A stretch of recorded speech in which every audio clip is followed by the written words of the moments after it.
যতগুলো পয়েন্ট যদি আমরা বাংলা ভাষায় বলতেছি এবং সাধারণ ভাষায়, এই যে দুইটা কথা বলেছি না, দান সাদকা করা আমাদের প্রত্যেকের উপরে এটা দায়িত্ব, কর্তব্য, এবং এটা হচ্ছে আমাদের গুণ বা বৈশিষ্ট্য, যেটা আজকে আমরা হারিয়ে ফেলেছি। মানে মুসলিমদের বৈশিষ্ট্য হলো খরচ করা, সম্পদ সে খরচ করবে, মুসলিম কখনো কৃপণ হতে পারে না, এটা হচ্ছে বৈশিষ্ট্য বা গুণ। যদিও সেটা আজকে হারিয়ে গেছে বিদায় আমাদের কাছে সেটা বিস্ময়কর মনে হচ্ছে না। আবার এই বৈশিষ্ট্য আমাদের মধ্যে নাই বিদায় আমরা সাহাবা একরামদেরকে নিয়ে গর্ব করি, কারণ তাদের মধ্যে এটা ছিল। যেমন আবু বকর রাদিয়াল্লাহু তাআলার নাম আসলে আমাদের অন্তর নরম হয়ে যায়, সবাই তার প্রশংসা করি, কিন্তু কেউ আমরা আবু বকর হতে চাই না। ওসমান রাদিয়াল্লাহু তাআলার নাম শুনলে আমরা প্রশংসা করি, কিন্তু আমি আপনি নিজে ওসমান হব না, এটা আমরা পারতেছি না, কারণ তখন আমাদের কাছে খুব কষ্ট লাগে। তবে জেনে নেন, যারা পেরেছে তারা সম্মানিত হয়েছে, এটার বাস্তব প্রমাণ আমরাই, কারণ আমরাই তাদের সম্মান করে থাকি, আমরাই তাদের গুণগান করে থাকি। এটা হচ্ছে দুনিয়াবি প্রাপ্য। আর পরকালে তারা জান্নাতকে আল্লাহর কাছ থেকে খরিদ করে নিয়েছেন জান এবং মালের বিনিময়ে। কিন্তু আমাদেরকেও সেটা জানানো হয়েছে, কিন্তু আমরা সেটাকে গুরুত্ব হিসেবে নিচ্ছি না। এটা হচ্ছে আমাদের ব্যর্থতা। অথচ কোরআনের যে কোনো আয়াত আপনি পড়েন না কেন, হাদিস আপনি জানেন না কেন, ওটাই ছিল সাহাবা একরামদের শিক্ষার ব্যবস্থা।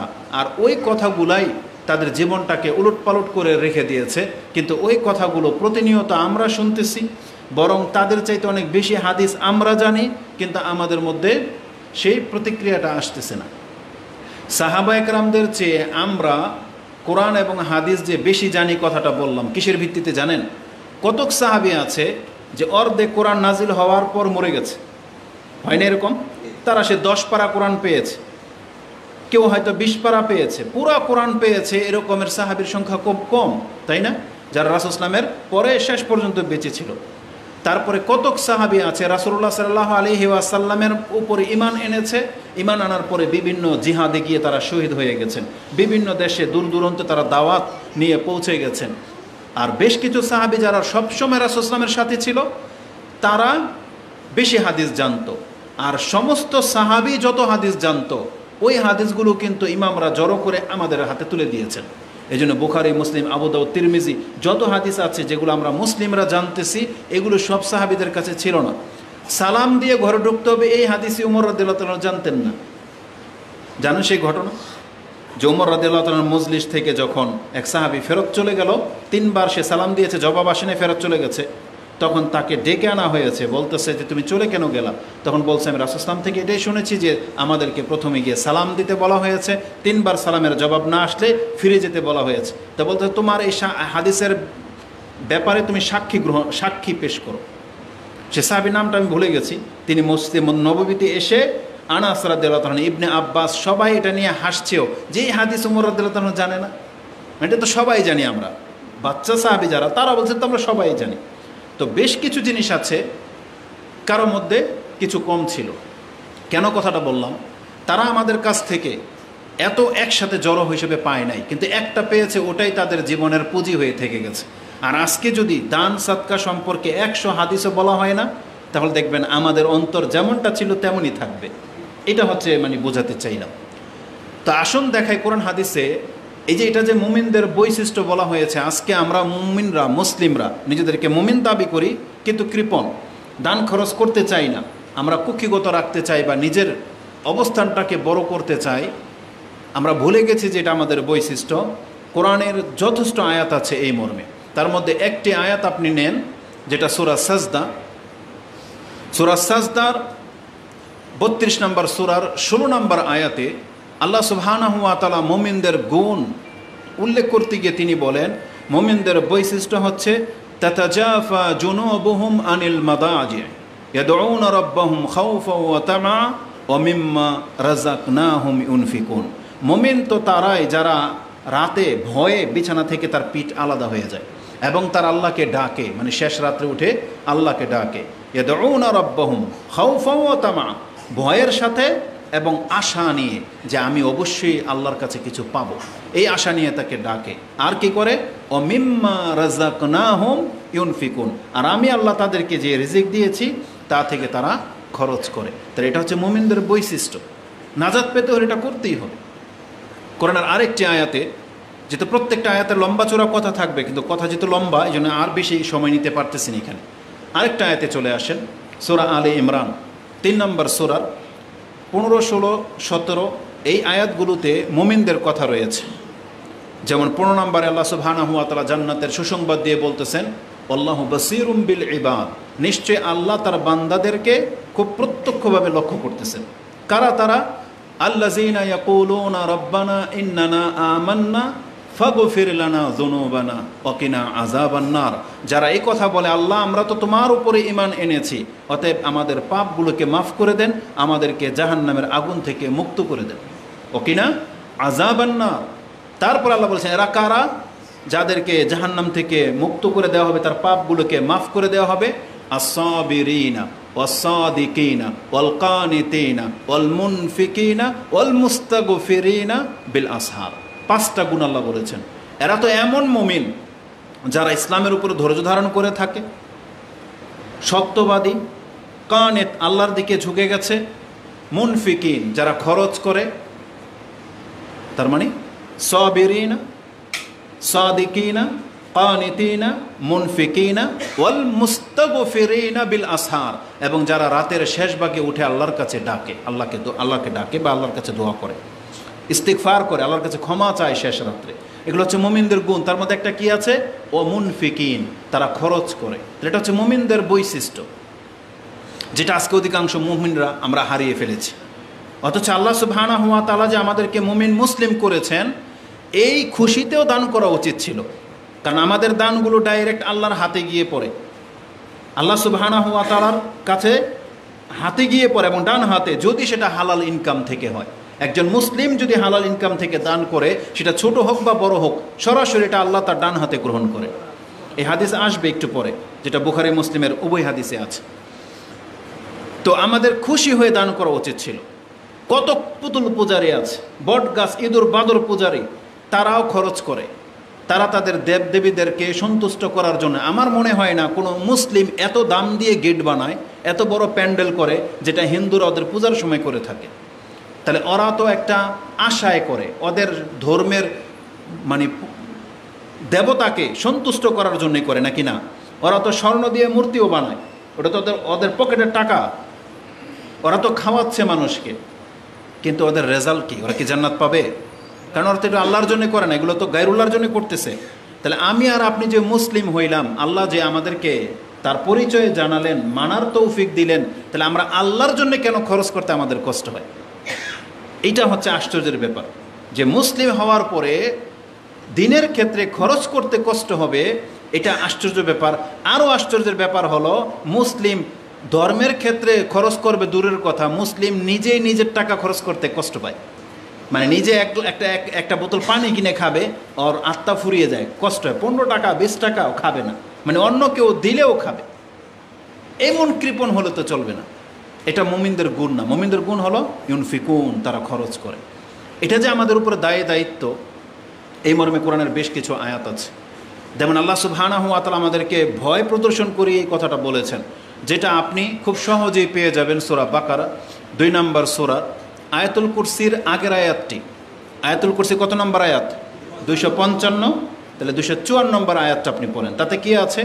আল্লাহ বলেছেন, ইয়া আইয়ুহাল্লাযীনা আমানু, হে ঈমানদাররা, আনফিকু, তোমরা খরচ করো, মিম্মা রাযাকনাকুম, আমি তোমাদেরকে যে রিজিক দিয়েছি তা থেকে। প্রত্যেকটা আয়াতের মধ্যে আল্লাহ এই কথাই বলেছেন যে আমি তোমাদেরকে যা দিয়েছি তা থেকে খরচ করো। তার মানে এমনটা আল্লাহ কখনোই বলে নাই যে তুমি নিজেগুলোর মালিক, বরং আমরা যে যা কিছুর মালিক হচ্ছি সব কিন্তু এগুলো আল্লাহর পক্ষ থেকেই দেয়া, আর ওখান থেকেই খরচ করতে বলা হয়েছে। যেমন আমাদের ঘরের স্বভাব দেখবেন, বাবা যখন কোনো ফল বা কিছু নিয়ে আসে, বাবার টাকায় কিনে যখন সন্তানদের মধ্যে ভাগ করে দেয়, কিছু সন্তান দেখবেন ওখান থেকে বাপ মাকে একটা দেবে না, ওর ভাইকেও দেবে না। কিন্তু আবার কিছু সন্তান আছে, মেয়ে, বিশেষ করে ছোট ছোট মেয়ে যারা, ও এসে ওর ভাগে থেকে বাবার মুখে একটা তুলে দেয় না? ওর কষ্ট লাগে না, কারণ ও বেশি ভালোবাসে সেই জন্য, বা ওর মধ্যে সেটা এখনও ওই লোভটা জন্মে নাই। ও মনে করে বাবা এনেছে তো বাবাকে দেয়, মাকে দেয়, ভাইকেও দিয়ে দেয়। এটা ছোটো ছোটো করে, কারণ ওরা ওই লোভটা এখন ওদের মধ্যে জন্মায়নি, এই জন্য দিতে পারে। কিন্তু আমরা কেন দিতে পারি না? কারণ আমাদের মধ্যে লোভ আছে, সেই জন্য, কারণ আমরা দুনিয়া বুঝে গেছি। তা আল্লাহ সুবহানাহু ওয়া তাআলা যেখানেই বলেছেন খরচ করো, তার আগে আগে এটা বলেছেন আমি তোমাকে যে রিজিক দিয়েছি মিম্মা রাযাকনাকুম, তা থেকে খরচ করো, আমি আল্লাহ তোমাদেরকে যে রিজিক দিয়েছি তা থেকে। তারপর আল্লাহ বলেছেন কোন দিন আসার আগে, মিন ক্বাবল আইয়াতিয়াকুম ইয়াউমুন লা বাইউন ফীহি ওয়ালা খুল্লাতুন ওয়ালা শাফাআহ ওয়াল কাফিরুনা হুমুজ জালিমুন। আল্লাহ বলছেন নিশ্চয়ই অকৃতজ্ঞ কাফের যারা, তারাই হচ্ছে জালেম। দান করতে বলা হয়েছে সেই দিন আসার আগে, যেই দিন আল্লাহ বলেছেন ওয়ালা বাইউন ফী, সেখানে কোনো বিনিময়ে চলবে না। ওয়ালা খুল্লাতুন, সেখানে আপনার অন্তরঙ্গ কেউ দেখাতে আসবে না, আন্তরিকতা দেখাতে আসবে না। ওয়ালা শাফা, আর কেউ আপনার জন্য সুপারিশ করতে আসবে না, মানে ফেসে গেলে সেখানে কেউ সুপারিশ করতে আসবে না যে আল্লাহকে ছেড়ে দেন। যেমন অনেক সময় পুলিশে ধরলে রাস্তাঘাটে বন্ধুবান্ধব কেউ থাকলে গিয়ে রিকোয়েস্ট করে যে ছেড়ে দেন, আর ভুল হবে না বা কিছু। কিন্তু আল্লাহ বলেছেন হাসরের মাঠে যখন বিচার শুরু হবে, কোনো ব্যক্তি এগিয়ে আসবে না যে আমার ছেলেকে আটকে ফেলেছে আমি গিয়ে সুপারিশ করি, বরং আল্লাহ বলেছেন ইয়াউমা ইয়াফিরুল মারউ মিন আখি, সেই দিন ভাই তার ভাই থেকে পলায়ন করবে, উম্মিহি ওয়া আবি, তার পিতা তার মাতা তার কাছ থেকে দূরে সরবে, ওয়া সাহিবাতিহি ওয়া বানি, তার সঙ্গী এবং তার সন্তানগুলো তার থেকে দূরে সরে থাকবে, কারণ ওই দিন নেকির সবার প্রয়োজন পড়বে। তা আল্লাহ সুবহানাহু ওয়া তাআলা বলেছেন ইয়া আইয়ুহাল্লাযীনা আমানু আনফিকু মিম্মা রাযাকনাকুম, আনফিকু মিম্মা রাযাকনাকুম মিন ক্বাবলি আইয়াতিয়া ইয়াউমুন লা বাইউন ফী। তার মানে কেন বেচা কিনা সেখানে হবে না, বিনিময় কেন হবে না? সেই দিন কোনো ব্যক্তি কোনো কিছুর বিনিময়ে নাজাত পাবে না, শুধু ইবাদত আমল ছাড়া, নেকি ছাড়া। নেকি যার বেশি সেই কেবল সেই দিন নাজাত পাবে, এটাই হবে তার সুপারিশের মূল, এটাই হবে তার নাজাতের একমাত্র সাবাব। ইমান এবং আমল ছাড়া সেখানে আর কিছুই সে তার পাশে দেখতে পাবে না। রাসূলের হাদিসে ওটাও আসে, যেগুলো একটু পরেই আসবে, যে সে তার ডান দিকে তাকাবে ফালা ইয়ারা ইল্লান নার, ওয়ায়ানজুরা ইলা শিমালিহি ফালা ইয়ারা ইল্লান নার, সে তার বাম দিকেও তাকাবে, সেখানেও আগুন ছাড়া কিছু দেখতে পাবে না, সামনে তাকাবে, সামনেও আগুন ছাড়া কিছু দেখতে পাবে না। মানে এমন একটা পরিস্থিতি আসতে যাচ্ছে। তো আল্লাহ বলেছেন সেই জায়গাতে তোমাকে দাঁড়াতে হবে, তো অতএব তুমি এখন দান করো। তার মানে আল্লাহ বোঝাতে চেয়েছেন দান এমন একটা ইবাদত বা এমন একটা খরচ, কেউ যদি তার সম্পদ খরচ করে, তার মানে বোঝা যাচ্ছে যেখানে তার সাপোর্ট করার মতো কেউ থাকবে না, আল্লাহ ওই দিকে ইঙ্গিত করে দিয়েছেন, তাহলে সেই দিন তোমার দান তোমার পাশে থাকবে। এটা হচ্ছে আদেশ, এইভাবে আল্লাহ সুবহানাহু ওয়া তাআলা আদেশ করেছে। সূরা মুনাফিকুনের মধ্যে এই আয়াতটা আছে, যেটা আপনি 63 নম্বর সূরার 9 নম্বর আয়াতে পেয়ে যাবেন। আল্লাহ বলেছেন ইয়া আইয়ুহাল্লাযীনা আমানু লা তুলহিকুম আমওয়ালুকুম ওয়া আওলাদুকুম আন যিকরিল্লাহ, তারপরে আল্লাহ বলছেন ওয়া আনফিকু মিম্মা রাযাকনাকুম মিন ক্বাবলি আইয়াতিয়া আহাদাকুমুল মাউত। এটা ছিল পরকাল, আর এটা হচ্ছে এখন দুনিয়া। তার মানে আল্লাহ বলেছেন ওই দিন আসার আগে দান করো যেই দিন তোমার কোনো সঙ্গী থাকবে না। আবার এখানে বলেছেন বরং তুমি মৃত্যু আসার আগে দান করো, কারণ মৃত্যুর দিন সবাই তখন বলবে এই মালটা ওকে দিস, এই মালটা ওকে দিস, এই মালটা ওকে দিস, এটা ওর জন্য।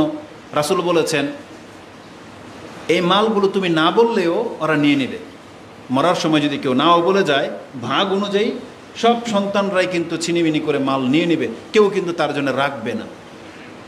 তো আল্লাহ সুবহানাহু ওয়া তাআলা বলেছেন মৃত্যুর মুহূর্তে মানুষ সেই সময় সাধারণত বলবে, কারণ ফেরেশতা দেখে ফেলবে, বলবে যে আমি হয়তো দান করতে চাই।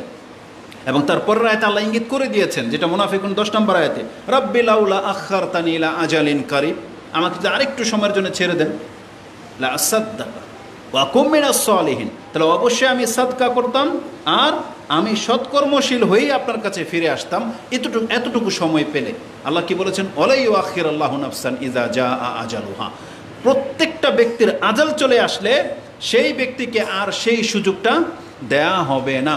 তো আল্লাহ বলেছেন যে ওয়ানফিকু মিম্মা রাযাকনাকুম মিন ক্বাবলি আইয়াতিয়া আহাদাকুমুল মাউত, মৃত্যু আসার আগেই তুমি খরচ করো। তো এটা আমাদেরকে আদেশ করা হয়েছে। তো কি বলেছি যে দান সাদকা করার গুরুত্বের ক্ষেত্রে এটাই সবচেয়ে বড় কথা, যেটা প্রত্যেকটা মুমিনের জন্য কি আদেশ, এটা আমাদের কর্তব্য, আর এটা হচ্ছে আমাদের কি আমাদের গুণ বৈশিষ্ট্য, যেটা একটু আগেই উল্লেখ করেছি। রাসূলুল্লাহ সাল্লাল্লাহু আলাইহি ওয়াসাল্লাম বলেছেন তাসাদ্দাকু, তোমরা খরচ করো, দান করো, তাসাদ্দাক সাদকা করো। কেন? এই পৃথিবীতে রাসূলুল্লাহ সাল্লাল্লাহু আলাইহি ওয়াসাল্লাম আমাদেরকে জানিয়েছেন কিয়ামত যত ঘনিয়ে আসবে ইবাদত কিন্তু এক একটা করে হারিয়ে যাবে। এই পৃথিবীর একটা সময় আসতে যাচ্ছে সিয়াম থাকবে না, এখনই মানুষ সিয়াম রাখে না, হজ থাকবে না, কাবা ঘড়ি থাকবে না, তো হজ করবে কোথায়? কিয়ামতের আগে কাবা ঘরকে পর্যন্ত ভেঙে দেওয়া হবে। তো কাবা ঘরেই থাকবে না, মানুষ হজ করতে যাবে কোথায়? এই হজও থাকবে না একটা সময়, এমনকি সালাতও থাকবে না, মানুষ নামাজও পড়বে না। কিন্তু তার আগে নামাজ আরও কিছুদিন থাকবে, কিন্তু তার আগে মানুষকে আল্লাহ এতটা ধন সম্পত্তির মালিক করে দেবেন, আজকে যে আপনার কাছে এসে হাত পাতে, আজকে মসজিদ করার জন্য আপনার কাছ থেকে টাকা চাওয়া হয়, মাদ্রাসার চালানোর জন্য আপনার কাছ থেকে টাকা চাওয়া হয়, এমন একটা সময় আসতে যাচ্ছে প্রত্যেকটা ফান্ডে কোটি কোটি টাকা থাকবে। সেখানে আপনি আপনার সাদাকা নিয়ে ঘুরে বেড়াবেন যে আজকে আমার উপর এটা জাকাত ফরজ হয়ে গেছে, জাকাতের সম্পদগুলো আমরা কাকে দেব। যেমন রমজান মাস আসলে ফিতরা নিয়ে অনেকে বিপাকে পড়েন। আমাদের আলেমরা যখন ফতোয়া দেন যে খাদ্যই দিতে হবে আড়াই কেজি বা 3 কেজি একসা খাদ্যই দিতে হবে, আপনি পরিস্থিতি এমন হয়ে দাঁড়িয়েছে আমাদের চারোপাশে নাকি অভাব আর অভাব, কিন্তু আপনি চাউল নিয়ে ঘুরেন, আপনার কাছ থেকে কেউ ফেতরা নেবে না, তারা এসে টাকা চায়। বুঝেন? তার মানে পয়সাওয়ালা রাষ্ট্রতে ফেতরা দেবে এমন কোনো ব্যক্তি বর্তমানেই নাই। আর রাসূল সাল্লাল্লাহু আলাইহি ওয়াসাল্লাম বলছেন একটা সময় আসতে যাচ্ছে, ইয়াতি আলান নাসি জামান, মানুষের কাছে একটা সময় আসতে যাচ্ছে যে ইয়াফিরুর রাজুল ফি সাদাকাতিহি, সে তার সাদাকা নিয়ে ঘুরে বেড়াবে, লাম ইয়াজিদ আহাদান, এমন কাউকে পাবে না যে সে তার কাছ থেকে এটা গ্রহণ করে। বরং ইয়াকুলুর রাজুল লাউ জিতা বিল আমস লাকাবিলতুহা, তুমি যদি কালকে আসতে আমি তোমার কাছ থেকে এটা নিয়ে নিতাম।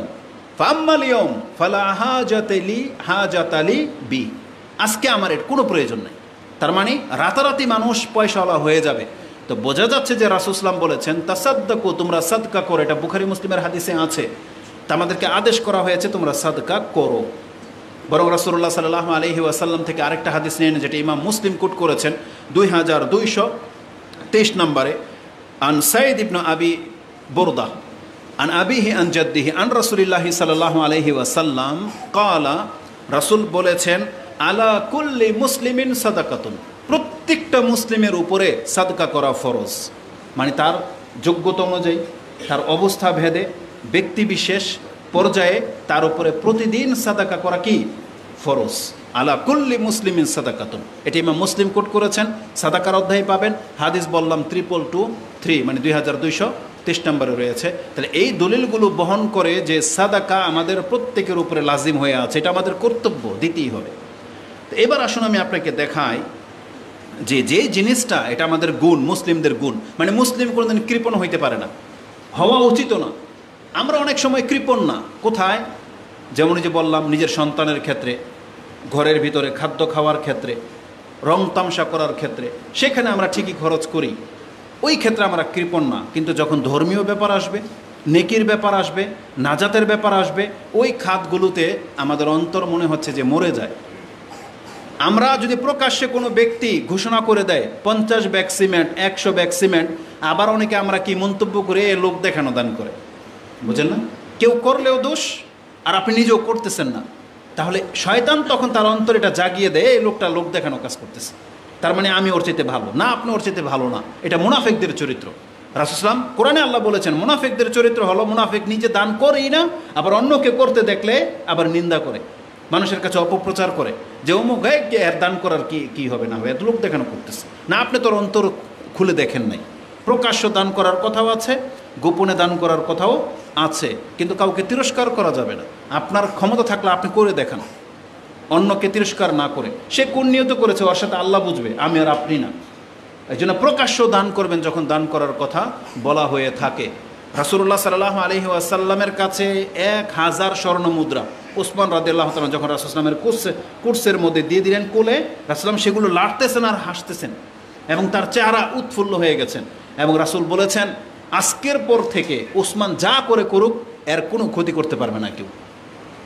মানে ওসমানের আমল যা খুশি তা হোক, ওর জান্নাত কেউ ঠেকাইতে পারবে না, এমন সুসংবাদ দিয়ে দিয়েছেন ওসমান রাদিয়াল্লাহু তাআলা। মা দাররা বাদাল ইয়াউম, বলছে ওসমানের আজকের পর থেকে আর কোনো ক্ষতি হবে না, ও যা করে করুক। তো দান সাদকা মানুষকে জান্নাতের সার্টিফিকেট দেয়। তো কথা হচ্ছে যে এটা আমাদের দায়িত্ব এবং এটা আমাদের কর্তব্য এবং এটা আমাদের গুণ। মুসলিমদের গুণ হচ্ছে দান সাদকা করা, খরচ করা। কতটা গুরুত্বের সাথে আল্লাহ সুবহানাহু ওয়া তাআলা কথাগুলো বলেছেন, যদি আমি ক্ষুদ্র ব্যক্তি কিন্তু কোরআন থেকে যেভাবে আমি বুঝি, আমি আপনার কাছে একটা পয়েন্ট তুলে ধরি। আল্লাহ সুবহানাহু ওয়া তাআলা দুইটা উদাহরণ দিয়েছেন দুই ব্যক্তির, যাদেরকে আল্লাহ সম্পদ দিয়েছেন কিন্তু খরচ করে না, তাকে আল্লাহ বলেছেন এই কৃতদাসের সমান। ওর মান মর্যাদা হচ্ছে ওটা কৃতদাস। আর যাকে আল্লাহ সম্পদ দিয়েছেন খরচ করে, এ হলো প্রকৃত মালিক।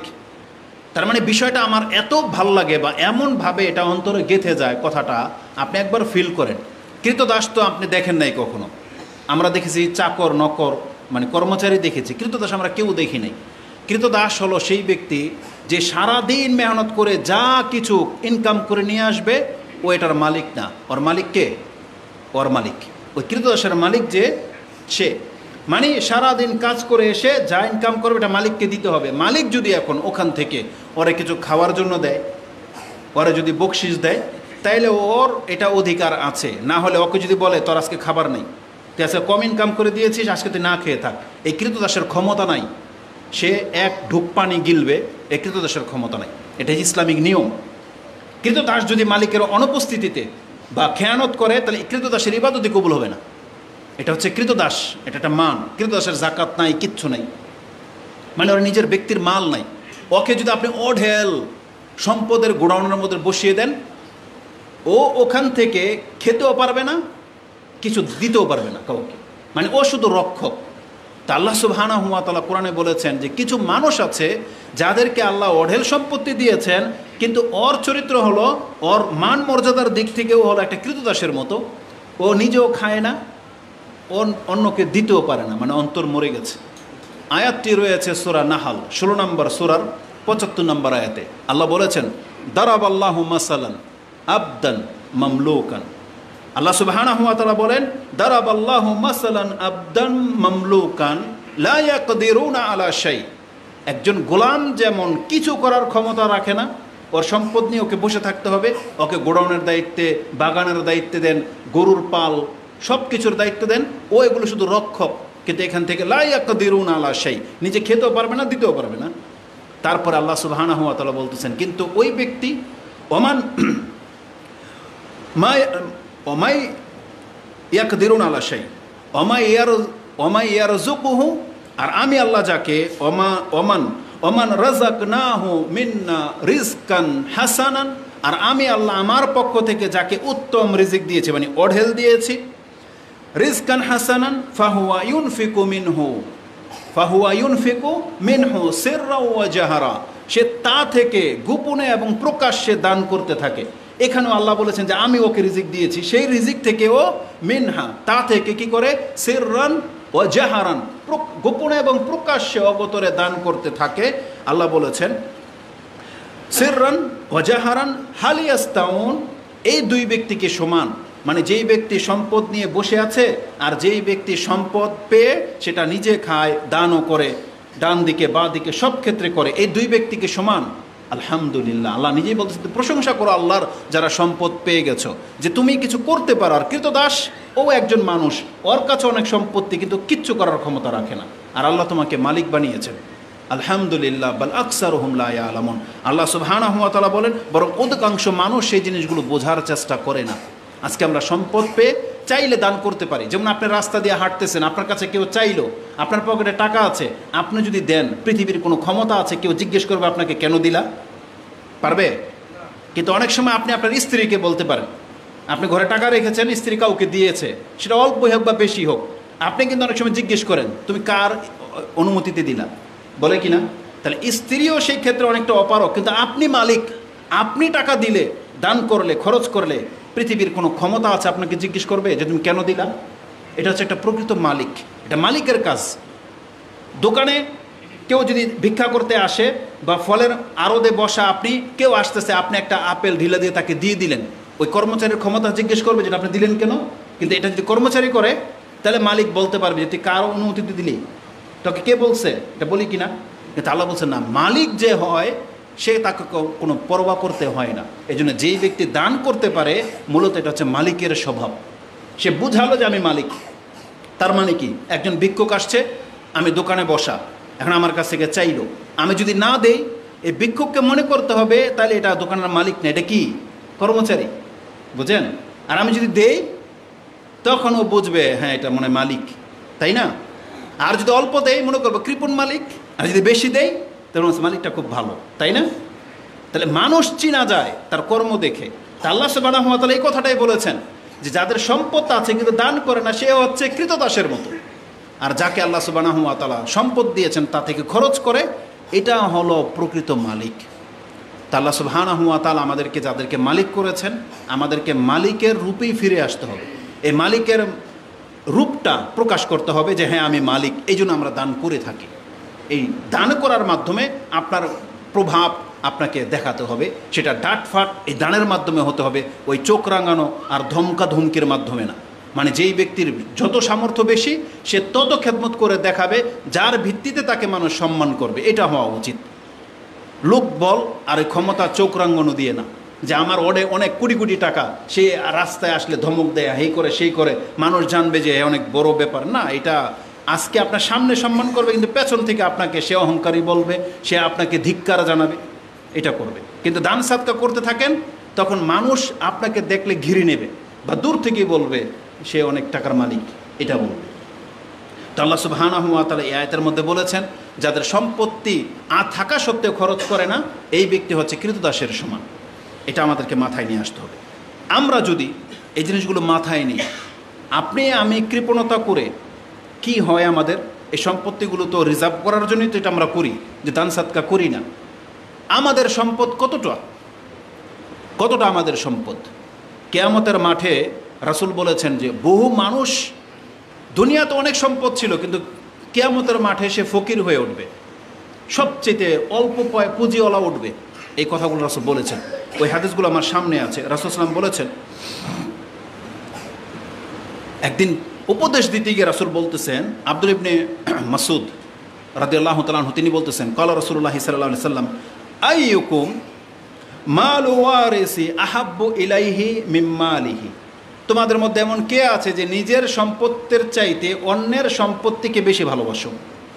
মানে নিজের সম্পত্তির চেয়ে অন্যের সম্পদের প্রতি গুরুত্ব বেশি, কে আছো?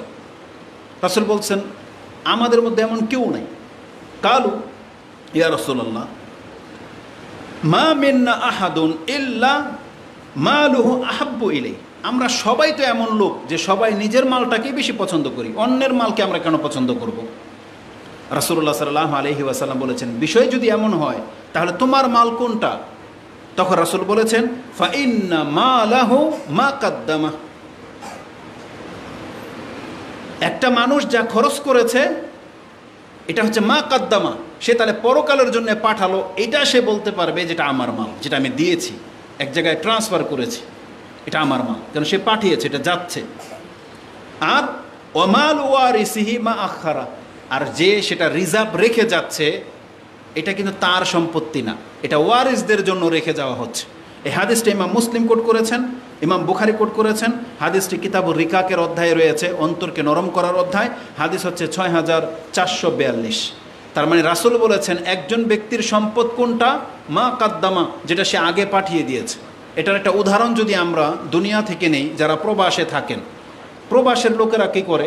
গালফে থাকেন, ইউরোপে থাকেন, তারা ইনকাম করে প্রত্যেক মাসের টাকা রিজার্ভ করে তারা দেশে পাঠায়। দেশে তাদের জন্য জায়গা সম্পত্তি যা কিছু করা হয়, সে যখন আসে তখন দেখে তার টাকা এই জমিগুলো কেনা হয়েছে, এই কাজ হয়েছে, আমি এত টাকা ব্যাংকে রিজার্ভ আছি। সে আর যেই ব্যক্তি টাকা পাঠায় নাই, ওখানে রিজার্ভ করেছে, মরে গেল বা তাকে এক্সিট মেরে দেশে পাঠিয়ে দিল, কোনো কারণে তাকে আসতে হলো, আর সেই মালগুলো সে যদি আনতে না পারে ওটা ওখানে থেকে যাবে। এটা না তার নিজের কোনো উপকারে আসছে, আর না তার আত্মীয় স্বজনের কোনো উপকারে আসবে, সেটা ওখানে থেকে গেল।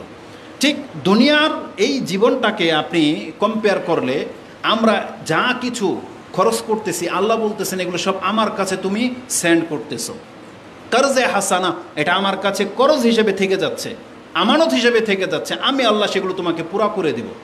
এই জন্য রাসূল সাল্লাল্লাহু আলাইহি ওয়াসাল্লাম বলেছেন একজন ব্যক্তির মাল তো ওটাকেই গণ্য করা হবে যা মা কাদ্দামা, যা সে আগে প্রেরণ করেছে। এই জন্য সূরা হাশরে আল্লাহ বলেছেন যে ইয়া আইয়ুহাল্লাযীনা আমানুত্তাকুল্লাহা ওয়ানজুর মা তাকাদ্দামা মিন গাদিন, যেটা আপনি দেখে নেবেন সূরা হাশরের 18 নম্বর আয়াতটি, যে তুমি কি আগে পাঠিয়েছ সেটা তোমাকে একবার ভেবে দেখা উচিত। রাসূলুল্লাহ সাল্লাল্লাহু আলাইহি ওয়াসাল্লাম বলেছেন যারা এটা করে না তারা শুধু নিজের সম্পত্তি জমা করেছে, যেগুলো ওয়ারিসরা ভাগ করে নিয়ে নেবে। কিয়ামতের মাঠে এই ব্যক্তি দেখতে পাবে যে তার কিছুই নেই, তার সেখানে কোনো রিজার্ভ করা হয়নি। রাসূলুল্লাহ সাল্লাল্লাহু আলাইহি ওয়াসাল্লাম থেকে আবু যার তিনি বলতেছেন, কোনো এক রাতে রাসূলুল্লাহ সাল্লাল্লাহু আলাইহি ওয়াসাল্লাম একাই হাঁটতেছেন। আমরা ভয় পেয়ে গেলাম। আমি তারপর রাসূল সাল্লামের পিছু নিলাম। রাসূল আমাকে দেখলেন এবং আমাকে ডাকলেন। আমি তার সাথে হাঁটতে লাগলাম। ফামাশাইতু মাআহু সাআতান, কিছুক্ষণ সময় আমি রাসূল সাল্লামের সাথে হাঁটলাম। সেখানে শুধু আবু যার আর রাসূল সাল্লাম, কতটা নিকটে ছিলেন রাসূল সাল্লামের। তখন রাসূলুল্লাহ সাল্লাল্লাহু আলাইহি সাল্লাম এমন সময় তিনি উপদেশ দিয়ে বলতেছেন, আবু যার, ইন্নাল মুকসিরিনা হুমুল মুকাল্লুনা ইয়াউমাল কিয়ামা। রাসূল বলেছেন, ইন্নাল মুকসিরিনা হুমুল মুকিল্লুনা ইয়াউমাল কিয়ামা, নিশ্চয়ই পৃথিবীর কত অঢেল সম্পত্তির মালিকলারা কিয়ামতের মাঠে মুকাল্লিন মানে অল্প সম্পত্তির মালিকলারা যেমন এমন হয়ে উঠবে। তার মানে যাদের অঢেল টাকা তাদের কিন্তু অনেক নেকি অর্জন করা সম্ভব। চাইলে প্রত্যেক মাসে উমরা করতে যেতে পারে, চাইলে প্রতি বছর হজ করতে পারে, চাইলে বড় বড় কুরবানি করতে পারে, চাইলে একাই একটা মাদ্রাসা প্রতিষ্ঠা পরিচালনা করতে পারে, চাইলে অনেক টাকা দান করতে পারে। কিন্তু একটা অভাবীর কি সম্ভব? তাহলে অভাবীদের সেই নেকিগুলো কিন্তু ঘাটতি থেকে যাবে। তো রাসূল বলেছেন, দুনিয়াতে অনেক পয়সাওয়ালা আছে, কিন্তু কিয়ামতের মাঠে তার অবস্থা হবে মুকাল্লিন মানে অল্প পুঁজিওয়ালাদের মতো কিয়ামতের মাঠে। তবে ইল্লা, ওই ব্যক্তি ছাড়া, মান আতাহুল্লাহ, যাকে আল্লাহ সুবহানাহু ওয়া তাআলা দিয়েছেন খাইরান মানে অঢেল, আর সে কি করেছে তা পেয়ে, ফানাফাহা ফিহি বিয়ামিনিহি ওয়া শিমালিহি ওয়া শিমালুহু ওয়া বাইনা ইয়াদাইহি ওয়া ওয়ারাহু, ওই ব্যক্তি সম্পদ পেয়ে তার ডানে বায়ে সামনে পেছনে সব জায়গায় মানে যখন যেখানে প্রয়োজন সেখানে সে খরচ করেছে। আর কি করেছে? ওয়া আমিলা ফিহে খাইরান, আর সেই টাকা পয়সার মালিক হওয়া সত্ত্বেও সে সব ভালো ভালো কাজ করেছে। তার মানে এই ব্যক্তি দুনিয়াতে যেমন পয়সাওয়ালা ছিল, কিয়ামতের মাঠেও তার নেকিও অনেক বেশি হবে। আপনারা ভুলে গেছেন সে হাদিস যে 5 ওয়াক্ত নামাজের পরে সুবহানাল্লাহ আলহামদুলিল্লাহ আল্লাহু আকবার যে 33 বার পড়তে হয়, সেই হাদিসের মধ্যে কি আছে? অভাব সাহাবীরা রাসূল সাল্লাল্লাহু আলাইহি ওয়াসাল্লামকে বলতেছেন, ইয়া রাসূলুল্লাহ, সব ধনী সাহাবীরা তো নেকি নিয়ে নিল, আমরা সালাত পড়ি তারাও পড়ে, আমরা সিয়াম রাখি তারাও রাখে, এই দিক দিয়ে সমান, কিন্তু তারা হজ করে আমরা করতে পারি না, তারা সাদকা করে আমরা করতে পারি না, তারা জিহাদে এত এত সম্পদ দান করে আমরা পারি না।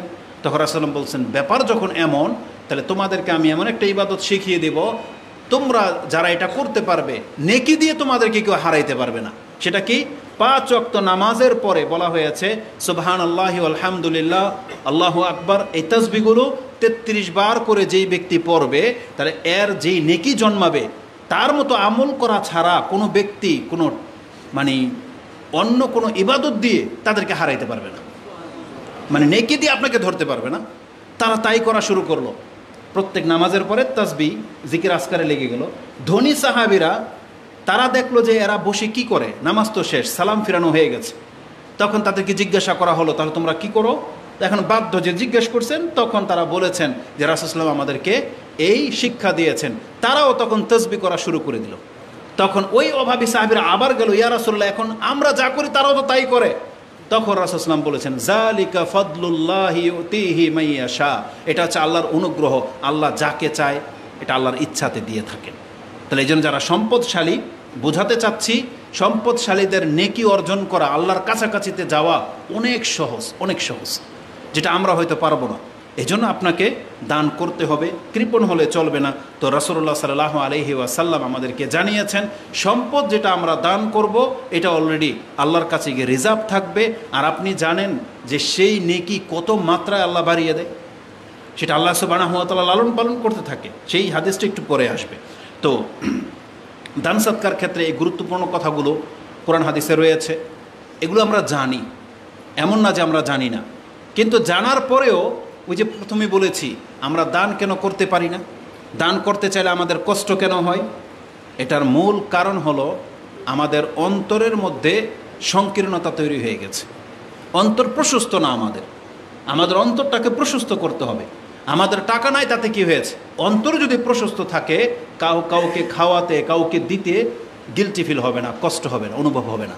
আবু তালহা রাদিয়াল্লাহু তাআলার ঘটনাকে ভুলে গেছেন, যার ঘরে খাদ্য ছিল না, কিন্তু রাসূলুল্লাহ সাল্লাল্লাহু আলাইহি ওয়াসাল্লামের আদেশক্রমে যে যার সম্ভব, যতটা সম্ভব মেহমান নিয়ে যাওয়া হোক, সবাই 2টা-3টা করে মেহমান নিয়ে গেছে। আবু তালহা বলতেছেন, আমার সামর্থ্য নাই, কিন্তু একজন আমি নেব না, তিনি একজন সাহাবীকে বললেন, ইয়া রাসূলুল্লাহ, একে আমার মেহমান করা হোক।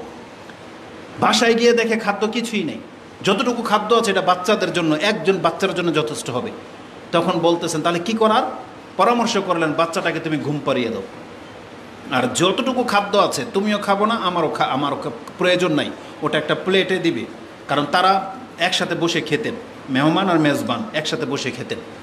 তা আমি ওনার সামনে খাদ্য নিয়ে বসবো, কিন্তু আমি খাবো না, তুমি কুপির মধ্যে অল্প তেল দিয়ে দিবে, যাতে কিছুক্ষণ জ্বলার পর এটা নিভে যায়, অন্ধকার হয়ে যাবে, উনি সবটা খেয়ে নেবে, আমি শুধু মুখ লাড়াবো।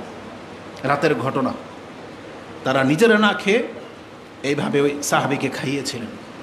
কেউ দেখে নাই, কে দেখেছে? আল্লাহ সুবহানাহু ওয়া তাআলা। আল্লাহ আয়াত নাজিল করে দিয়েছেন সে সাহাবীর মর্যাদায়, যেটা আপনি সূরা হাশর 59 নম্বর সূরার 9 নম্বর আয়াতে পেয়ে যাবেন, যেখানে আল্লাহ সুবহানাহু ওয়া তাআলা বলেছেন যে এরা অন্যকে প্রাধান্য দেয়। আল্লাহ বলেছেন, ইউসিরুনা আলা আনফুসিহিম ওয়ালাউ কানা বিহিম খাসাসা। এটা আমার প্রয়োজন ছিল, এই খাদ্যটা তার প্রয়োজন ছিল, কিন্তু সে অভাবী হয়েও এই সময় তার চাইতে বেশি অভাবী যিনি, তাকে প্রাধান্য দেওয়া হয়েছে। সে সাহাবী, প্রাধান্য দেওয়ার কারণে আল্লাহ সুবহানাহু ওয়া তাআলা আনসারদের গুণ বর্ণনা করতে গিয়ে বলেন, এরা এমন সাহাবী যে তারা অন্যকে প্রাধান্য দেয় যদিও তার নিজেরই অভাব রয়েছে। ওয়ালাউ কানা বিহিম খাসাসা। তারপর আল্লাহ বলেছেন এটা কিসের কারণে হয়েছে, এটা কিভাবে সে পারলো একজন ক্ষুধার্ত ব্যক্তি অন্য একটা ক্ষুধার্তের মধ্যে সব খাদ্য দিয়ে দিতে, তার এটা অন্তরের প্রশস্ততার কারণে হয়েছে। মানে আনসারদের অন্তর যে এতটা প্রশস্ত, যার কারণে নাম পড়ে গেছে এরা হচ্ছে আনসার, মানে সাহায্যকারী, তারা মানুষকে সাহায্য করে থাকে। আল্লাহ সুবহানাহু ওয়া তাআলা বলছেন এটা তার মনের প্রশান্তির কারণে হয়েছে।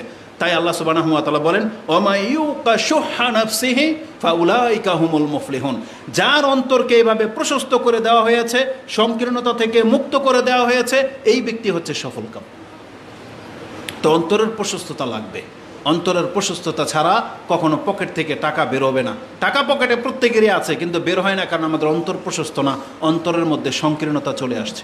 রাসূলুল্লাহ সাল্লাল্লাহু আলাইহি ওয়াসাল্লাম আমাদেরকে জানিয়েছেন যে কৃপণতা এটা খুব মারাত্মক রোগ। এই জন্য রাসূলুল্লাহ সাল্লাল্লাহু আলাইহি ওয়াসাল্লাম কিন্তু যেখানেই নামতেন তিনি আল্লাহর কাছে যতগুলো দোয়া করতেন তার মধ্যে একটা ছিল, আল্লাহুম্মা ইন্নী আউযু বিকা মিনাল আজিজি ওয়াল কাসাল ওয়াল জুবনি ওয়াল বুখল ওয়া কাহালির রিজাল ওয়া গালাবাতিদ দীন। এই বাক্যগুলো বলতো যে আল্লাহ, আমি তোমার কাছে অপারগতা থেকে, কাপুরুষতা থেকে, কৃপণতা থেকে, শত্রুর প্রভাব থেকে আমি তোমার কাছে আশ্রয় চাচ্ছি। তার মধ্যে একটা ছিল কৃপণতা, যে আল্লাহ, আমি তোমার কাছে কৃপণতা থেকে আশ্রয় চাচ্ছি। আমরা সবাই জানি আমাদের অন্তর সংকীর্ণ হয়ে গেছে, কিন্তু আল্লাহর কাছে আমরা দোয়া করি না। মানে অন্তরটাকে যে প্রশস্ত করতে হবে, নিজেদের কোনো প্রচেষ্টাও নাই, আর আল্লাহর কাছে বলিও না যে আল্লাহ তুমি আমাদের অন্তরটাকে প্রশস্ত করে দাও। তার মানে আমরা কৃপণতাটাকেই বেছে নিয়েছি, যেটা উচিত নয়। রাসূলুল্লাহ সাল্লাল্লাহু আলাইহি সাল্লাম বলেছেন, হাত হচ্ছে 3 রকম। রাসূল সাল্লাম বুঝিয়েছেন যারা খরচ করে, মানে হাত, আমরা হাত দিয়ে তো খরচ করি, তাই না? বলছে হাত হচ্ছে 3 রকম। আল আইদি সালাসাতুন ফায়াদুল্লাহিল উলিয়া। আল্লাহর হাত হচ্ছে সবার উপরে। তার মানে কি, আল্লাহ আজও পর্যন্ত অগণিতভাবে খরচ করেই যাচ্ছেন, খরচ করেই যাচ্ছেন, এই জন্য আল্লাহর হাত হচ্ছে সবার উপরে। তারপর বলেছেন ওয়াদুল মুতি আল্লাতি তালিহা, তার পরের হাতটাই হচ্ছে ওই ব্যক্তির, যেই ব্যক্তি খরচ করতে পারে। তার মানে আল্লাহর হাতের পরের মর্যাদাপূর্ণ হাতটাই হচ্ছে ওই ব্যক্তির হাত যে খরচ করতে জানে। তার মানে এখানে কোনো নবী রাসূল আল্লাহর ওলির কথা বলা হয় নাই, মানে যে পারবে।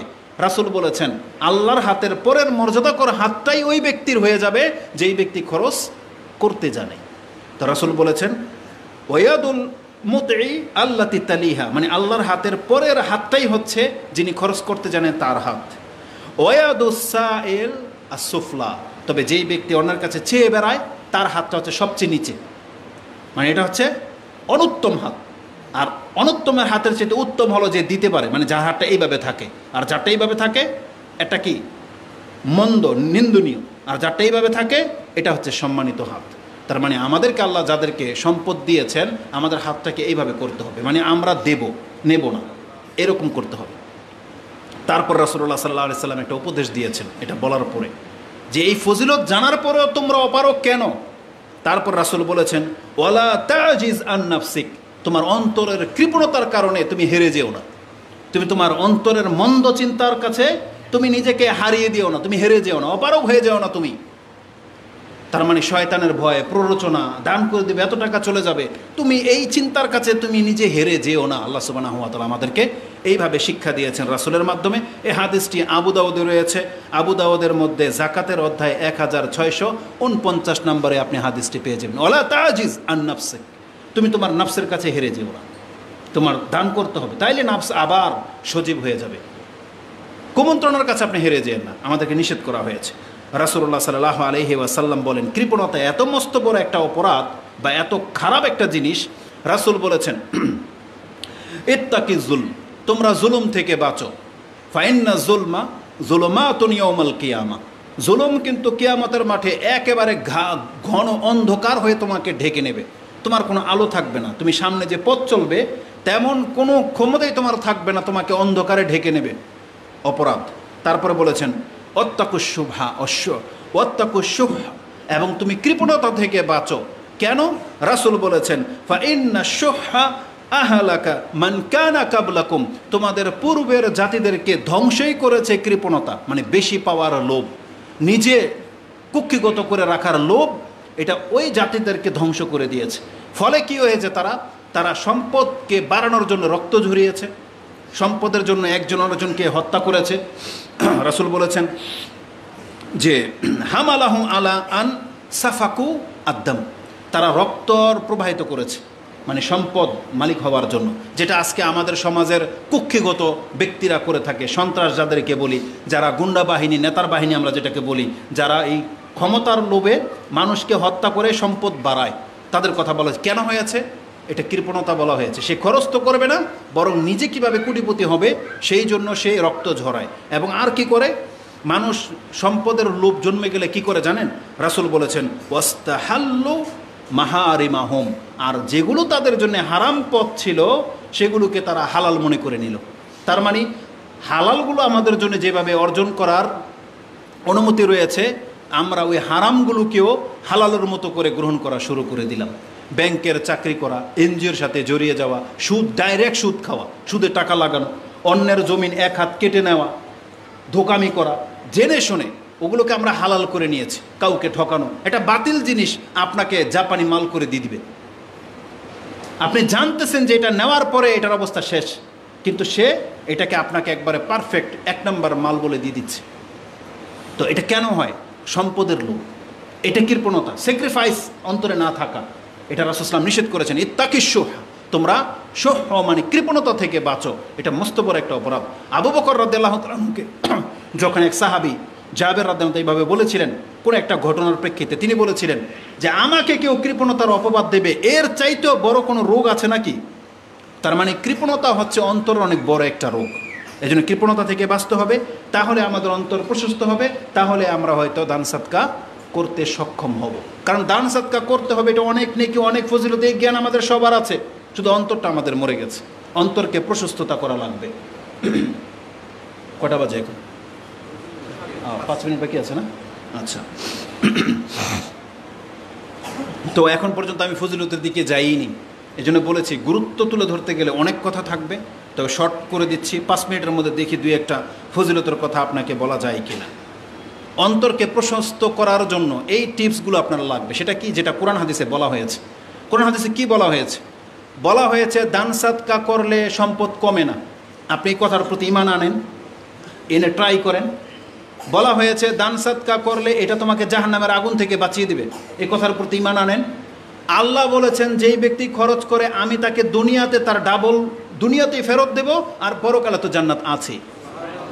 তো এই কথাগুলো মেনে নিতে হবে, তাইলে অন্তর প্রশস্ত হবে, আর নাইলে অন্তর প্রশস্ত হবে না। এই জন্য কোরআন হাদিসের কথা মেনে নিলেই আমাদের অন্তর প্রশস্ত হবে।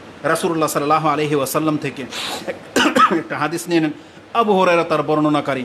রাসূল বলেছেন মা নাকাসা সাদাকাতুম মিন মাল, এটা ইমাম মুসলিম কোট করেছেন। হাদিস নাম্বার হচ্ছে 6486, কিতাবুল বিররি ওয়াস সিলার মধ্যে আপনি হাদিস পেয়ে যাবেন, 46 নম্বর অধ্যায়, যে মা নাকাসা সাদাকাতুম মিন মাল, যেই মাল সাদকা করা হয় সাদকার কারণে তার মাল কোনোদিন ঘাটতি হবে না। এটা রাসূল বলেছেন, আর হাদিস মুসলিমের আছে। রাসূলুল্লাহ সাল্লাল্লাহু আলাইহি ওয়াসাল্লামের এই কথার প্রেক্ষিতে আয়াতই রয়েছে, আল্লাহ নিজে কি কথা বলে নাই যে আল্লাহ সুবহানাহু ওয়া তাআলা ওই যে সুদখোরকে নিশ্চিহ্ন করে দেওয়ার কথা বলতে গিয়ে আল্লাহ এই কথাটা বলেছিলেন, ইয়ামহাকুল্লাহু রিবা ওয়া ইউরবিস সাদাকাত, আল্লাহ সাদকাকে বাড়িয়ে দেন। যে ব্যক্তি সাদকা করে এটাকে আল্লাহ নেকিও বাড়ান আর তার সম্পদকেও বাড়িয়ে দেন। নেকিটাকে কিভাবে বাড়ানো হয়, সদকার নেকিটাকে আপনি বুখারী মুসলিমের সে হাদিস নিয়ে নেন। রাসূল বলেছেন, মা মিন আহাদিন বা লা ইয়াতাসাদ্দাকু আহাদুন বি তামরাতিন মিন কাসবিন তাইয়্যিব, যে কোনো ব্যক্তি যদি তার হালাল ইনকাম থেকে একটা খেজুর পরিমাণ কিছু হলেও দান করে, ফাইন্নাহু ইয়াতাকাব্বালুহা বিয়ামিনিহি, ফাইন্নাল্লাহা ইয়াতাকাব্বালুহা বিয়ামিনিহি, আল্লাহ সেটা তার ডান হাতে গ্রহণ করেন।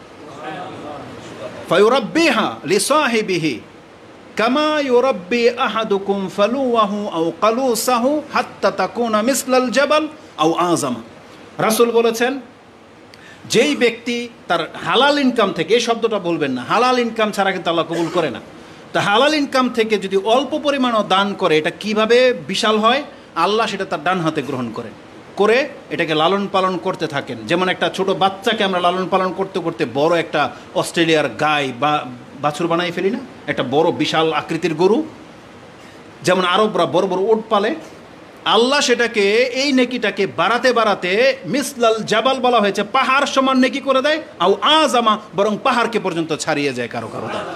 এটা ইমাম বুখারী এবং মুসলিম কোট করেছেন, যে বুখারীতে আপনি 1410, 12, 13 এ হাদিসগুলোর মধ্যে পেয়ে যাবেন।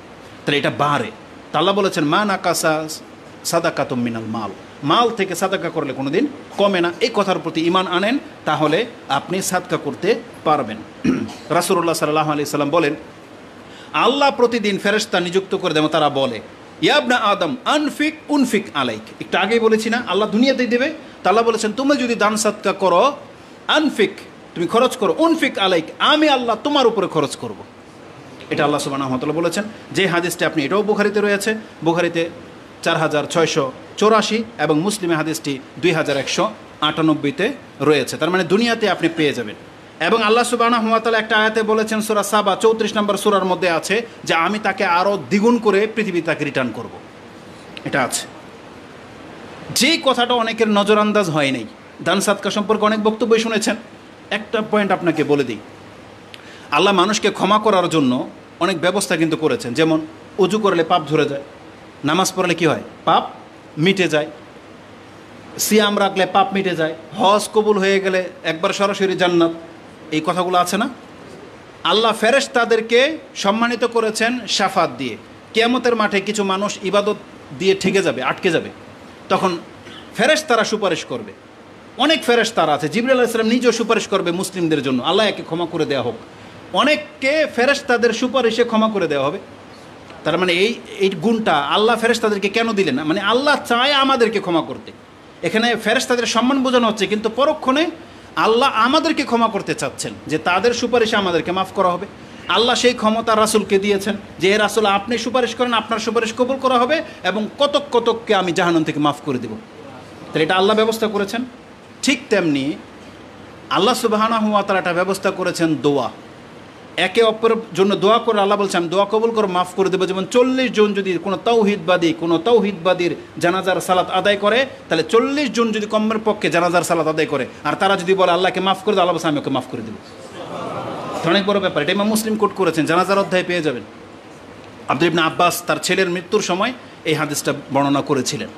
এতটা মান আপনাদের, কিন্তু পরক্ষণে কি দেখাতে চাইলাম, যে আল্লাহ ক্ষমা করতে চায়, শুধু একটা সাবাব, একটা শুধুমাত্র নুকতা চায়, যে ওকে ক্ষমা করার কোনো একটা কিছু পেশ হোক, আমি ক্ষমা করে দিব। ঠিক তেমনি আল্লাহ বলেছেন, হে নবী, আপনার উপরে আমি এটা দায়িত্ব দিলাম, যারাই কোনো মুসলিমরা খরচ করবে, আপনি তাদের জন্য দোয়া করবেন।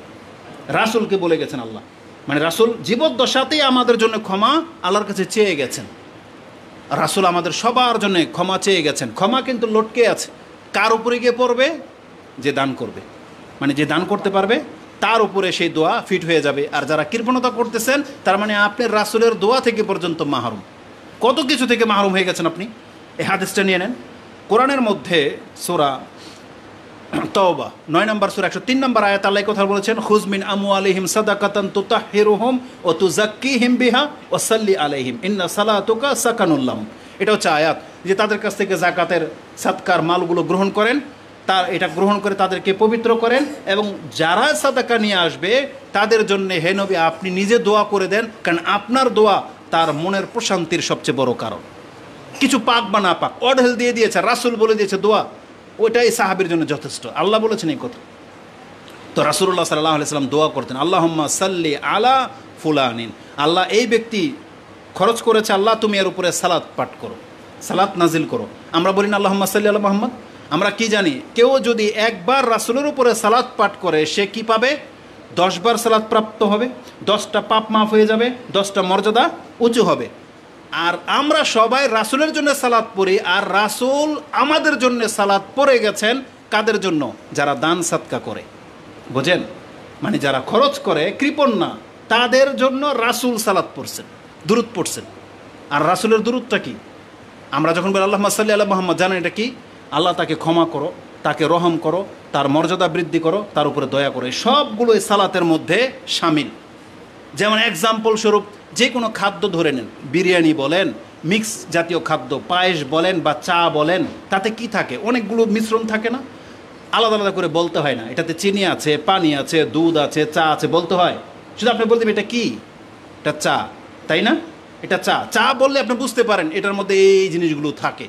তো সালাত মানে হচ্ছে আল্লাহ আপনাকে ক্ষমাও করবেন, দয়াও করবেন, আপনার উপরে রহমও করবেন, আপনার পাপগুলোকে মাফও করবেন, মর্যাদা উঁচুও করবেন। কিন্তু এক শব্দ দিয়ে বোঝানো হয়েছে সালাত। রাসূলকে বলা হয়েছে আপনি তাদের উপরে সালাত পড়েন যারা দান সাদকা করে। এই হাদিস আপনি পেয়ে যাবেন বুখারীতে, মুসলিমেও রয়েছে। বুখারীতে 1497, মুসলিমে হাদিসটি 2382-তে রয়েছে। তাহলে এটা হচ্ছে অনেক বড় একটা ফায়দা যে সাদাকা করলে রাসূলের দোয়া আপনি প্রাপ্য হয়ে যাবেন, যেটা কিয়ামতের মাঠে কার্যকর হয়ে যাবে। এভাবে বলতে গেলে অনেকগুলো কথা আসবে। বিচারের মাঠে এটা না বললেই নয়, সেখানে কোনো ছায়া থাকবে না, সবাই জানেন। রাসূল বলেছেন কিছু ব্যক্তিরা আছে তারা থাকবে তাদের দানের ছায়ার নিচে। তারা যে খরচ করেছে এটা আলাদা একটা ছায়ার রূপ নেবে, এবং তার খরচের মান অনুযায়ী ঘনত্ব বরত্ব বাড়বে। তার মানে যারা অল্প করেছেন অল্প ছায়া, যেমন অনেক সময় অনেক প্রচণ্ড রোদ, আপনি গাছের একটা পাতার নিচে হলেও গিয়ে দাঁড়াইতে চান, অনেক সময় পান না, কেউ একটু পায় কেউ বেশি পায়, পায় না? রাসূল বলেছেন কুল্লু মরিইন আলা জিল্লি সাদাকাতিহি ফি জিল্লি সাদাকাতিহি, মানুষের বিচার হাত্তা ইয়াফসালা বাইনান নাস আও ইয়াহকুমু বাইনান নাস। এই হাদিসটি মুসনাদে আহমদ 17333 রয়েছে, সহিহ ইবনে হিব্বানের মধ্যে 3310 নম্বরে রয়েছে, এবং সহিহ ইবনে খুজাইমাতেও রয়েছে। রাসূল বলেছেন বিচার শেষ না হওয়া পর্যন্ত একজন দানকারী সে ততক্ষণ তার ছায়ার নিচে দাঁড়িয়ে থাকবে যতক্ষণ পর্যন্ত বিচার শেষ না হবে। আর বিচার কি একটা দুইটা সময় নিয়ে হবে? একদিন সমান পৃথিবীর 1000 বছরের সমান, একদিন 1000 বছরের সমান, একটা দিনের বলা হয়েছে। আর সেখানে দাঁড়ানো কি সম্ভব? যেখানে 1 ঘন্টা রৌদ্র দাঁড়ানো যায় না। তাহলে যেই ব্যক্তিরা দান সাদকা করে সে কোথায় থাকবে? তার দানের ছায়ার নিচে থাকবে। এইভাবে দান সাদকার ফজিলত বলতে গেলে অনেকগুলো কথা রয়েছে। আর সবচেয়ে বড় ফজিলত যেটা পেয়ে যাবেন যে দান খরচ করলে ওই টাকাগুলা আপনাকে জাহান্নামের আগুন থেকে ঠেকিয়ে দিবে। এটা সবচেয়ে বড় ব্যাপার। রাসূলুল্লাহ সাল্লাল্লাহু আলাইহি ওয়াসাল্লাম মুআয বিন জাবালকে বলছিলেন আলা আদুল্লুকা আবওয়াবুল খায়র, আমি কি তোমাকে সব থেকে কল্যাণকর ইবাদতগুলোর কথা বলে দেব? দরজা, এগুলো দরজা। বলছেন না ইয়া রাসূলুল্লাহ, বালা। তখন রাসূল সাল্লাল্লাহু আলাইহি ওয়াসাল্লাম বলেছেন আস-সাওমু জুন্নাহ আস-সাদাকাতু তুতফিউল খাতিআহ কামা ইউতফিউ আল মাউন নার। পানি যেভাবে আগুনকে ঠান্ডা করে দেয়, নিভিয়ে দেয়, সাদাকা করলে মানুষের পাপ এভাবে ধূলিসাৎ হয়ে যায়, অকেজু হয়ে যাবে আপনার। মানে বারুদের মধ্যে পানি ঢেলে দিলে ওই বারুদের মধ্যে আগুন লাগান জ্বলবে না। তো যাদের পাপ আছে এগুলো কিন্তু বারুদ, জাহান্নামের আগুন পেলে ধাউ ধাউ করে জ্বলে যাবে। কিন্তু যেই ব্যক্তিরা সাদাকা করেছেন ওই পাপের উপরে যেন পানি ঢেলে দেওয়ার মতো হয়ে যাবে। আল্লাহ আমাদেরকে কবুল করুন। আল্লাহ সুবহানাহু ওয়া তাআলা যতগুলো কথা বলেছি আল্লাহ আমাকে এবং আমাদের মুসলিম ভাইদেরকে মেনে নিয়ে সেইগুলোর উপরে আমল করার তৌফিক দান করুন। আমাদেরকে যতটা আল্লাহ তুমি রিজিক দিয়েছো তা থেকে আমাদেরকে খরচ করার মতো আল্লাহ তুমি তৌফিক দিয়ে দাও। আমাদের অন্তরের কার্পণ্য থেকে আমরা তোমার কাছে আশ্রয় চাচ্ছি, আমাদের অন্তরকে আল্লাহ তুমি প্রশস্ত করে দাও। আকুলু লিকাউলি হাযা আস্তাগফিরুল্লাহ লি ওয়া লাকুম ওয়া লিসাইরিল মুসলিমিন ফাস্তাগফিরু ইন্নাহু হুয়াল গফুরুর রহিম।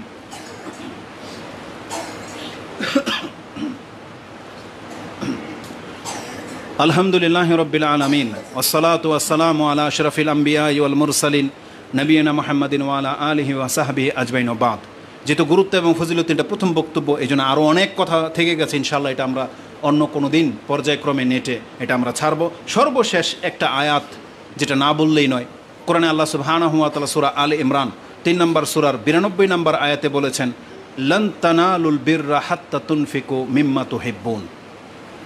তোমরা যেটাকে পছন্দ করো, যে সম্পত্তিকে তোমরা পছন্দ করো, এই পছন্দনীয় জিনিসটা প্রয়োজন অনুযায়ী যদি আল্লাহর রাস্তায় খরচ করতে না পারো না, আল্লাহ বলেছেন জান্নাতে ঢোকা তো দূরের কথা, তার নাগাল পর্যন্ত যেতে পারবে না।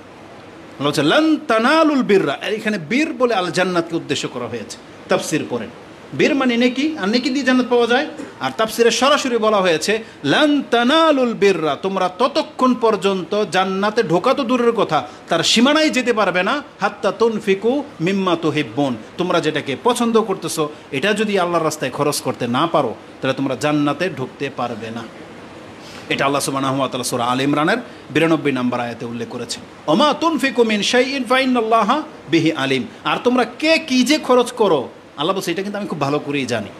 এই জন্য আপনি ভাববেন না যে আল্লাহ কি মানে জানবে কিনা, বা আমরা তো কেউ জানি না কে কতটা দাতা, কিন্তু আল্লাহ বলছেন আমি কিন্তু জানি। তার মানে সেই দিন আল্লাহর ইলমের ভিত্তিতেই ফয়সালা হয়ে যাবে যে আপনি জান্নাতে ঢুকতে পারবেন কি পারবেন না, এমনটা যেন না হয়। অতএব আল্লাহ সুবহানাহু ওয়া তাআলা আবার আমাদেরকে অঢেলও কিন্তু দান করতে বলা হয় না যে আপনি অঢেলটা দান করেন, বরং আল্লাহ সুবহানাল্লাহ মানে কথা এত চমৎকারভাবে কোরআনে ব্যক্ত করা হয়েছে যে আপনার কাছে জিজ্ঞেস করে ইয়াসআলুনাকা মাযা ইউনফিকুন, তারা কি খরচ করবে এটা জানতে চায়, কতটা খরচ করবে।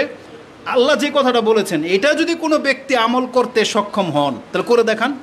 আল্লাহ বলছেন কুলিল আফওয়া, তাদেরকে বলে দেন অতিরিক্ত যেটা ঘরে জমা আছে সেটা দান করে দিতে। কি মনে করেন? আল্লাহর কিছু বলে নাই, বলছে ও আপনাকে জিজ্ঞেস করবে কতটা দান করব, আপনি বলে দেন যে তোমার কাছে যেটা অতিরিক্ত আছে সেটা দান করে দাও। বলেন তো দেখে আমাদের অ্যাকাউন্টগুলো আর ব্যাংকের ডয়ার যদি চেক করা হয় কি অবস্থাটা হবে? যে আজকেই বলা হয় আমাদের যার কাছে যেটা অতিরিক্ত আছে, যেটা আমাদের কাজে না পড়ে আছে ব্যাংকে বছরকে বছর, এটা দান করে দেন, অবস্থাটা কি হবে? সুবহানাল্লাহ। তা আল্লাহ সুবহানাহু ওয়া তাআলা বলেছেন যে অতিরিক্তটাই দান করো। আল্লাহ আপনার রিজিক চায় নাই যে আজকে এটা খাদ্যের জন্য নিয়ে বসেছেন, এটা আপনি খাবেন, এটা চায় নাই। বলছে পাতিলাতে অন্য ভাত যেগুলো আছে রিজার্ভ পরে থাকবে ওটা দিয়ে দাও। অতিরিক্তটা চেয়েছেন আল্লাহ, আল্লাহ কার উপর বোঝা করতে চান নাই। অতএব আল্লাহ সুবহানাহু ওয়া তাআলা তুমি আমাদেরকে রিজিক বৃদ্ধি করে দাও এবং আমাদের যে রিজিক দিয়েছ সেগুলো তোমার রাস্তায় খরচ করার তৌফিক দান করো, এবং আমাদের মুসলিমদেরকে আল্লাহ তুমি এতটা স্বাচ্ছন্দ্য সচ্ছলতা দান করো যাতে কোনো কাফেরের সম্পত্তি দেখে আমরা ধোঁকা না খাই, এবং কোনো কাফেরের দ্বারস্থ যেন আমাদের হতে না হয়। আমরা বহু দেখেছি, বহু মুসলিমকে দেখেছি হিন্দুর দোকানে চাকরি করে, যদিও বলবেন জায়েজ, আমি বলবো এটা হচ্ছে একটা নিন্দনীয়, এটা অত্যন্ত নিন্দনীয় যে একজন মুসলিম হচ্ছে সবচেয়ে সম্মানিত, আজকে অভাবের কারণে একটা হিন্দুর দোকানে ওকে চাকরি করে খেতে হবে, খ্রিস্টান দোকানে চাকরি করে খেতে হবে। এটা আপনার নিন্দনীয় লাইফ। আপনি আল্লাহর কাছে আশ্রয় চান যে আল্লাহ এই লাইফ আমি তোমার কাছে চাই না। কারণ একটা হিন্দুর দোকানে যখন আপনি চাকরি করবেন ও আপনার সবসময় মাথার উপরে, আর ও আপনাকে কটাক্ষ করে কথা বলবে, তিরস্কার করে কথা বলবে, ওকে আপনার সম্মান করতে হবে যেখানে ওকে আমরা বলি মালাউন, লানতপ্রাপ্ত, গজবপ্রাপ্ত। কিন্তু মুসলিম অসহায় হয়ে এই হিন্দুদের দোকানে কাজ করে, এটা মেনে নেওয়ার মতো না। মুসলিমদেরকে আল্লাহ সুবহানাহু ওয়া তাআলা তুমি উত্তম রিজিকের ব্যবস্থা করে দাও, এবং তাদেরকে যেন কোনো কাফেরের গোলামি করতে না হয় আল্লাহ তুমি তাদেরকে হেফাজত করো। এবং আল্লাহ তুমি আমাদেরকে যে রিজিক দিয়েছ, আমাদের মা বোনরা, এই বক্তব্য কিন্তু আমাদের মা বোনদের জন্যও, যদি তারা এখানে উপস্থিত নাই, হয়তো পেছনে, হ্যাঁ আচ্ছা যাই হোক, হ্যাঁ আছে আলহামদুলিল্লাহ, ওনাদেরকে আমরা যেটা বলবো, দানের ক্ষেত্রে কিন্তু পুরুষের চাইতে মহিলাদের সম্পত্তি কিন্তু কম, এটা জানেন, কিন্তু দানের ক্ষেত্রে তারা কিন্তু পুরুষের চাইতে বেশি দান করে। কারণ ঘরের ভিতরে তাদের যে দানগুলো অগাতরে খরচ করে দেওয়া, আপনাকে খাইয়ে দেওয়া, বাচ্চাদেরকে খাইয়ে দিচ্ছে, মায়েরা কিন্তু কম খায়, স্বামীকে বেশি খাওয়ায়, সে কম খায়, এগুলো কিন্তু তার দানের অন্তর্ভুক্ত হবে। এটা হচ্ছে তার মনের যে প্রশস্ততা আছে এটা তার প্রমাণ। তারপর তারা কম হলেও আশেপাশে দেয়, কিছু চাইতে আসলে কেউ দেয়। আর পৃথিবীর ইতিহাসে আপনি কয়জন দাতার নাম জানেন? হয়তো বলবেন আবু বকর, ওমর, ওসমান, তাদের নাম জানেন, কিন্তু তাদেরকেও টেক্কা দিয়েছে এরকম আছে কোনো মহিলার নাম জানেন? নাম নাই? কে নাম বলেন? তাহলে প্রথম স্থানে রয়েছে খাদিজা রাদিয়াল্লাহু তাআলা আনহা। তিনি সর্বপ্রথম নারী যার কোটি কোটি টাকা, ধরে নেন বর্তমান সময়ের কোটি কোটি টাকা সে ইসলামের জন্য বিলীন করে দিয়েছে, যেই জায়গায় কেউ পৌঁছতে পারবে না। তারপরে তার মেয়ে যারা আছেন তারা।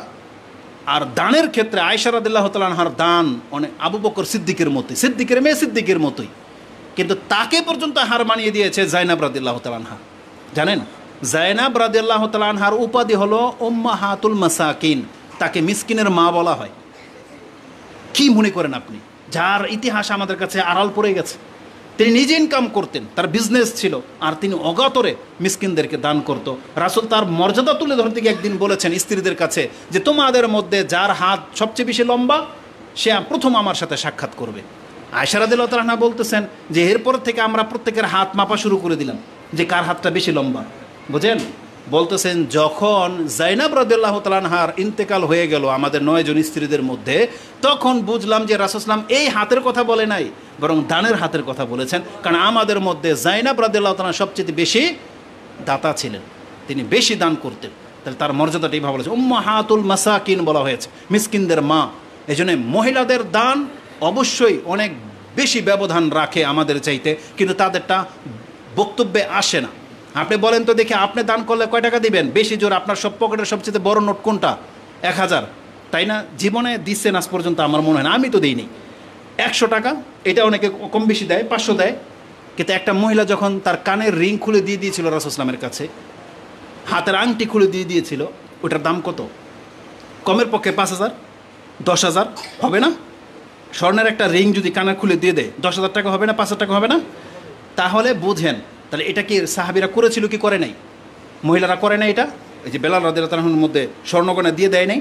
তার মানে মহিলাদের দান অনেক বেশি, হয়তো এটা প্রকাশ পায় না। তো অতএব আল্লাহ সুবহানাহু ওয়া তাআলার কাছে দোয়া করি আমাদের মা বোনদেরকে আল্লাহ সুবহানাহু ওয়া তাআলা যথেষ্ট সচ্ছল করো, তাদের স্বামীদেরকেও আল্লাহ উদার করুক, যে তাদের কাছেও টাকা পয়সা জমা রাখুক, দেখ, এবং তারা তা থেকে খরচ করতে পারুক। এটা আমরা তাদের জন্য দোয়া করি। আল্লাহ তুমি আমাদের উভয়কে কল্যাণের উপরে রাখো, আমাদেরকে তৌফিক দান করো। আমিন ইয়া রাব্বাল আলামিন। সুবহানাকাল্লাহুম্মা রাব্বানা বিহামদিকা আশহাদু আল্লা ইলাহা ইল্লা আনতা আস্তাগফিরুকা ওয়া আতুবু ইলাইক। ইবাদাল্লাহ রাহিমাকুমুল্লাহ, ইন্নাল্লাহা ইয়া'মুরুকুম বিল আদলি ওয়াল ইহসান ওয়া ইতা'i যিল কুরবা ওয়া ইয়ানহা আনিল ফাহশা'i ওয়াল মুনকারি ওয়াল বাগি ইয়া'iযুকুম লা'আল্লাকুম তাযাক্কারুন। উযকুরুল্লাহা ইয়াযকুরুকুম ওয়া লা যিকরুল্লাহি আকবার ওয়াল্লাহু ইয়া'লামু মা তাসনাউন। আসসালামু